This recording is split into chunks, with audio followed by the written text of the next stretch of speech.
indi foto ari wibuke ko byatangiye adakunda uyu mwuga bawumuhatiriza ngo ajye kuwiga, gusa aka kanya mugejeje kure. Yavukiye ku Kibuye ahura n'ibigeragezo by'ubuzima bwe, akura ari umwana umwe rukumbi, yikoreye imitwaro ku mutima we, atsinda amashuri imburagihe, kunesha ibigeragezo byo kubura se, kwirwanaho mu gihe abandi bibwiraga ko ntahazagera. Ariko igitangaje ni uko umwuga yanze kwiga ariwe waje kubohora amateka ye yose y'inzozi ze. Ubu nta wundi ni Cyuzuzo Beyonce, aho amafoto ye yaje gukundwa ndetse agakorwa na repost n'abatari bake, harimo abakinnyi benshi batandukanye, uhereye ku kibuga cya Muhanga FC. Kandi ndabizi hari ibyo utaje gusobanukirwa ndetse no kumenya ku mukobwa Beyonce mu buzima bwe bwa buri munsi. Urukundo rwe rwagizwe ibanga, byinshi byagiye bimuvugwaho, ndetse n'umunsi yagiye gufata ifoto ya His Excellence bikarangira ntayafashe bitewe n'amarangamutima yagiye agira, bikarangira imucitse. Murakaza neza mu isi y'ibyamamare n'ubuzima buri ku karubanda, aho uzaza ubikurikirana kuri Arsene UK. Wibuke gukora subscribe kugira ngo tujye dukomeza kureba byinshi. Ubuzima bw'ibyamamare ndi bijya gutangira byatangiriye mu karere ka Karongi, aho benshi bakunda kwita ku Kibuye. Hari mu mwaka wa 2004 nibwo bibarutse umwana w'umukobwa bamwita Cyuzuzo Beyonce, ndetse akaba ari we uwo muryango wibarutse, ari byo bakunda kwita kuvuka uri ikinege. Uyu Beyonce yakundwaga n'iwabo, ababyeyi be bamwitagaho cyane cyane yuko iyo yagiraga icyaba mama yahangayikaga cyane. Yarakuze ajya gutangira amashuri kugira ngo azagere aho yigeza nk'abandi bana bose uko bimera. Yize primaire ndetse na segonderi, amashuri yose arayirangiza ndetse ajya no muri kaminuza. Ariko dusubiye inyuma gato, muri segonderi akaba yarize accounting. Ubundi Beyonce yakuze abizi neza ko ari mwana wenyine, bityo rero yagombaga kwiga ashyizeho umwete kugira ngo atazakoza isoni iwabo. Byamuteye gushyiraho umwete akaza yiga bikunze kugira ngo bizamugirire umumaro. Beyonce dore yuko mu banyeshuri biganaga ari we umwana wagaragara nk'aho ari mutoya ugereranyije n'abo biganaga. Ibi byose ntibyigeze bimutera ikibazo cyangwa bimuhungabanya, byamuteraga kuraje, ahubwo akabashyiramo imbaraga mu masomo ye. Bityo rero wakibaza impamvu Beyonce yisanze ari umufotogarafa. Ubundi Beyonce abantu bose bamumenye yarabaye umufotogarafa bitewe n'uko amafoto yagiye afotora yagiye akundwa na benshi, acicikana ku mbuga nkoranyambaga hirya no hino, cyane ko yagiye agaragara afotora abakinnyi ku bibuga bya football. Aha niho yazamukiye uburyo bidasubirwaho, bigatuma mumenya umukobwa wanyu Beyonce. Ubwo yarangizaga amashuri 2022, aha ni mu kwezi kwa 8, bitewe n'uko systeme yo gutangaza amanota yari yarahindutse, yatangajwe 2023. Wibuke ko ahangaha yarangije akiri muto, bityo rero mama agahita yumva yamushakira icyo gukora kugira ngo areke kwicara, dore yuko yarategereje amanota. Mama we yamubwiye yuko agomba gutekereza ikintu yakora muri icyo gihe, akazaza kujya areka yirirwa yicaye areba filime gusa. Wibuke ko uyu mukobwa wa Cyuzuzo yari yarize accounting, yahise yicara atangira gutekereza aka business yakora. Yaricara agatekereza, akora business plan, asanga igishoro yakenera ari 70,000.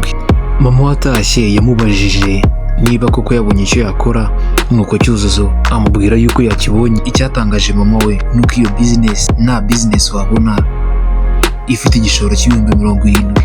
Yarambwiye ati icyo wakora nuko wakiga gutwara imodoka, ibyo bya business ukabireka. Gusa no gutwara imodoka dore ko bitakunze, cyane cyane yuko yarakiri mutoya adafite imyaka yuko yakigira kubona uruhushya rwo gutwara ikinyabiziga. Ibyo nabyo bahise babireka, batangira gutekereza ibindi yajyamo. Batekereje ikindi, dore yuko atari kureka ngo akomeze yicare ategereje amanota. Mama we yaje kugwa ku gitekerezo aricyo kugeza n'uyu munsi aricyo cyatumye amenyekana ndetse bimugirira akamaro gakomeye cyane. Mama we yaje kumubwira igitekerezo cyo kujya gufotora, kabone ko niyo atari kubigira akazi ka buri munsi, Beyonce babimubwira dore ko atabyumvise, cyane cyane ko atanabikundaga. Mama we yarabimuhatirije kujya kwiga ku ngufu nubwo umukobwa atabikundaga. Gusa nanone ibyo yangaga kujya kwiga nuko atarazi ko ari byo byamuhinduriye ubuzima bwe. Nk'uko umubyeyi yashakaga ko yagira ubundi bumenyi bukazamufasha ku ruhande mu buzima, akazaza areka kuzajya yirirwa areba filime. Wibuke ko yavukiye ku Kibuye gusa bazije kuhava berekeza i Muhanga kubw'impamvu zitandukanye. Uyu Beyonce yatangiye kuzajya ajya gufotora i Muhanga dore ko atanabikundaga kuko hari igihe atajyagayo, akajyayo rimwe na rimwe. Mama yamusangaga aryamye atagiye kwiga, akamubwira yuko nimba adashaka kujya kwiga amafaranga yamutanzeho yo kugira ngo yige azayamusubiza. Aha ngaha niho Cyuzuzo yicaye agatekereza, akabona ko agomba kwiga ndetse akanabikora anabikunze. Mama we yamubwiye yuko buri munsi azaza amwereka amafoto yafotoye ndetse yeditinze kugira ngo arebe ko ari kugenda abimenya. Iminsi uko igenda yicuma nibwo Cyuzuzo Beyonce yagiye yisanga muri uyu mwuga wo gufotora. Mama we yarasanzwe aziranye na manager wo Muhanga, baraganiriye amubwira ko afite umwana wiga gufotora ubyiga mu magambo, bityo rero amusaba yuko yazaza gufotora mu myitozo. Nuko bamubwira yuko azajya gufotora mu myitozo nimugoroba dore ko bari baturanye naho yaberaga, kandi ajya abikora neza ndetse anayeditinge neza. Nubwo yabigiyemo atabikunda ndetse atabishaka, iminsi yaragiye yicuma bamubwira yuko agomba kuzajya gufotora ku mukino wa Muhanga na Vision FC.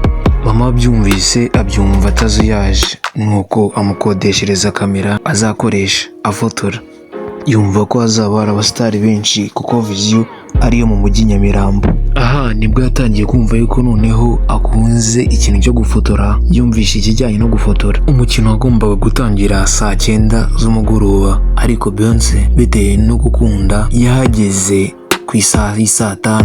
Muri icyo gihe ikintu cyamubabaje ni uko umukino wagiye gutangira nta foto n'imwe yari yafotora, kuko uwo yari yakodeshejeho kamera yayimwatse match itaratangira, dore ko amasaha bari bavuganye yari yageze. Kuko uyu Beyonce icyo gihe yagiye kureba kamera hakiri kare kugira ngo aze kuba yiteguye, nuko bayimwaka kare bitewe nuko amasaha bavuganye yari yarangiye. Nuko nubwo bari bamwatse kamera, amasaha y'umukino yarakomeje, nuko ubundi bakazaza bajyana aho Muhanga yose izajya ijya gukinira. Uyu Beyonce yafotoraga amafoto menshi, ubundi bamubaza amafoto abiri meza akayabura. Igihe cyarageze abantu bose bamenya ko ari umufotogarafa wa Muhanga FC, ku buryo babazaga ngo ka gafotogarafa ka Muhanga karihe. Igihe cyarageze abona ikiraka cyo gufotora umukinnyi wa AS Muhanga wari utangiye kuzamuka agiye gukinira mu cyiciro cya mbere, aho yatangiriye gukina mu cyiciro cya kabiri y'ikipe y'u Rwanda. Gusa nubwo yemeye ko yari azi gufotora, nuko abantu benshi bamubonaga ku kibuga aho Muhanga yabaga yakiniye, nyamara we ntiyari azi no gusetinga kamera ku buryo yafotora. Yumvikanye n'uwo mukinnyi yuko azajya ajya kumufotora aho yazajya ajya gukina ku kibuga.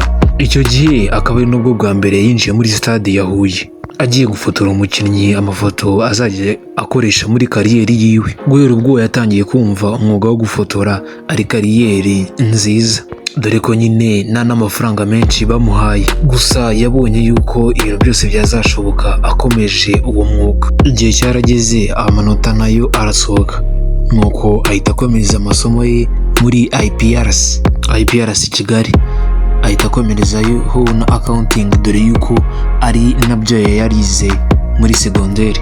Yahise ava i Muhanga ahita aza i Kigali, gusa i Muhanga niho yari azwi i Kigali dore ko batari bamuzi kuko ibyo bintu ntabwo bari babimuziho.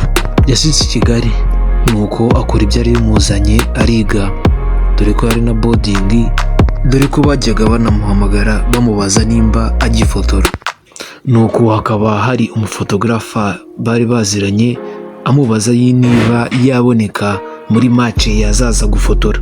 Muri iyo match ya Rayon Sport icyo gihe yagombaga gukinana na AS Kigali. Amaze kubyumva yahamagaye mama we amubwira yuko agomba kuzajya gufotora kuri match ya Rayon. Birumvikana nk'umwana w'ikinege dore yuko ibyo yakoraga byose yabanzaga kubibwira mama we. Iyi yari yo match ikomeye yaragiye gufotora, dore ko ariyo match yagiye inamuzamura, dore ko abantu bagiye banavuga ko ari umufana wa Rayon kuko yahoraga kuri match cyangwa ku kibuga aho Rayon Sport yabaga iri. Iki gihe ni nabwo yatangiye kubona ibiraka byo gufotora abakinnyi ndetse bakazajya bamuha amafaranga. Uko niko yagiye yisanga muri uyu mwuga wo gufotora, dore yuko yabitangiye atabikunda. Uyu Beyonce dore yuko yari afite inzozi zo kuzaba umu-auditeur kuko yumva yiga yuko umu-auditeur babona amafaranga menshi ndetse bakize, haba yo kurya cyangwa se aho yo kubishyurira ndetse mu ngendo. Yumvaga ko bari bagiye kwedita kampani runaka cyangwa ibindi biryo biryoshye, nk'aho ibyo bidahagije ubundi bakongera amafaranga kugira ngo kampani ibe ikomeye batazayihana. Buri muntu wese aba yumva ko hari ikintu azakora cyangwa ikintu akora kikamushimisha mu gihe kizaza. Yagiye afotora amafoto menshi, gusa hari ifoto yafotoye y'umukinnyi wakinaga mu Mavubi, dore ko ariyo kipe nkuru y'u Rwanda. Kandi Beyonce hakaba hari n'indi foto yafotoye yagiye akunda byimazeho, bityo rero ikamuzamurira urwego rwiwe, dore ko iyo foto nta yindi ni umukinnyi witwa Djihad. Yaramufotoye ubwo Amavubi yakinaga na Senegal bakinira ku kibuga cy'u Rwanda, nuko iyo foto yarayitaginze, ataginga umukinnyi Djihad, nawe ataginga ikipe akinamo, ataginga iyo kipe akinamo, nuko avuga yuko iyo foto ari nta wundi wayifashe ari Beyonce. Iyo kipe account yabo yarayipostinze, nuko bashyiraho caption ivuga ni Beyonce wayifashe.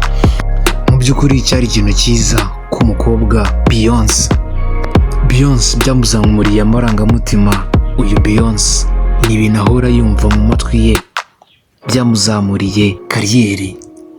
Nyuma y'ibyo byose hakaba hari n'indi foto atari yabasha gufotora, nta wundi ni ifoto ya His Excellence Paul Kagame, umukuru w'igihugu cy'u Rwanda. Ubwo yamubonaga kandi yari yemerewe kumufotora, yaramubonye afatwa n'amarangamutima, nuko birangira amucitse ataramufotora. Uyu Beyonce nawe bigarukaho ko iyo foto atari yabasha kuyifotora, gusa avuga yuko umunsi umwe azayifotora kandi ikaza igaragara neza, dore ko akunda no kubivuga, Imana itanga uko ishaka nta n'umwe ibajije. Mwakunze kumva tuvuga mama wiwe ariko papa we tutamugarukaho kenshi. Uyu Beyonce suka atakuza amufite, ahubwo bagiye babana, gusa nuko yitabye Imana mu mwaka wa 2023 asigara nawe na mama we. Uyu muryango nagize umugisha wo kubyara abana benshi. Birumvikana hari ibihe agenda anyuramo bigiye bitandukanye, ibibabaje, ibigoye ndetse n'ibisekeje, ku buryo iwanyu wasangaga baragukubitaga cyangwa bakagutunganya bitewe n'ukuntu umuryango wakuriyemo ugira amahane. Gusa Beyonce we hari ibyo yagiye akora atigera yibagirwa, gusa dore yuko batekeraga hanze, mama we yigeze kumuha ibiryo ngo abijyane mu nzu, birangira Beyonce abimennye. Iki ni ikintu cyarakaje mama we, dore yuko yaragiye no kumukubita. Hari n'ikindi kintu ajya yibuka, yibaza niba koko yari we cyangwa hari ibindi biri kumukoresha, kuko yiga muri Sinyatu yigeze kuva mu ishuri ajya gushaka akazi ko gukora mu rugo, ko yabwiye mama we ikigo yigagaho atagishaka yamuhindurira ikigo. Mama we aramubwira ni nahame hamwe yige nahazajya. Beyonce ibyo byaramubabaje cyane, aha niho yahise abona bidasanzwe, ahitamo gufata umwanzuro wo kujya kwishakira akazi mu rugo. Gusa ntibyatwaye umwanya ngo bamufate, dore ko yari yasize n'ibaruwa ku ishuri avuga igitumye ava mu ishuri. Bakibona iyo baruwa bahise bamuhamagara mama we, bahita bamuhamagara igitaraganya bajya kumushaka. Nk'abandi bakobwa bose baca mu gihe cy'ubwangavu, uba usanga bafite abahungu bakundana bari mu nkundo. Beyonce nawe akaba ataracitswe, yari afite umuhungu bakundanaga guhera muri senior 2, gusa bakimara kurangiza ntibongeye gukundana, buri wese yahise akomeza ize. Gusa nyuma y'uko amaze gukura ndetse agenda anamenyekana ku mbuga nkoranyambaga, byagiye bivugwa yuko yagiye agaragara mu rukundo n'umuhanzi w'umunyarwanda Joes, dore ko byagiye binavugwa yuko yajyaga ajya kumufata amashusho Joes, dore ko abanyarwanda baca umugani ati nta nduru ivugira ubusa imusozi. Yagiye avugwaho byinshi, agenda agaragarwaho n'inkundo nyinshi zitandukanye, dore ko byagiye binashinjwa yuko yashobora kuba ari umutinganyi, kimwe n'uwo bakunze kwita DJ Crash, umu DJ wo mu Rwanda nawe wabigize umwuga, dore yuko uno DJ Crash ari inshuti ya Beyonce. Twasoza tutanavuze yuko ndetse ku mbuga nkoranyambaga hagiye hagaragara amashusho y'umwana basa, byagiye bivugwa yuko ashobora kuba ari umwana we, gusa nawe akibibona byaramutangaje, ariko acyumva ibyo ngibyo ngo ni umwana we, yabyamaganiye kure. Yabyamaganye avuga ko uyu mwana ari uko basa, ari uko akunda Beyonce. Gusa abandi bakibaza ese ko uyu mwana yaba akiri muto yabyaye ryari, cyane cyane yuko banavuga ko ashobora kuba ari umuvandimwe we bavukana. Gusa wagiye wumva byinshi bitandukanye, ariko ndumva wasobanukiwe. Wibuke ko byatangiye adakunda uyu mwuga, bawumuhatiriza ngo ajye kuwiga, gusa aka kanya mugejeje kure. Yakuze atishimye avuga ko atakoze icyo akunda. Gusa nanone wibuke ko hari ifoto atari yafotora, uwo nta wundi ni His Excellence Paul Kagame, umukuru w'igihugu. Wowe wumvise iyi nkuru ushobora kuba utangiye uyu munsi icyo udakunda, ariko aricyo kizakugeza ku cyo uzakunda ndetse kuzakuzamura mu minsi iri imbere mu buzima buzaza. Naha dusoreje ikiganiro cyacu, njye wakibagezagaho yari Arsene UK. Wibuka gukora like ndetse na subscribe kugira ngo tujye dukomezanya mu bindi.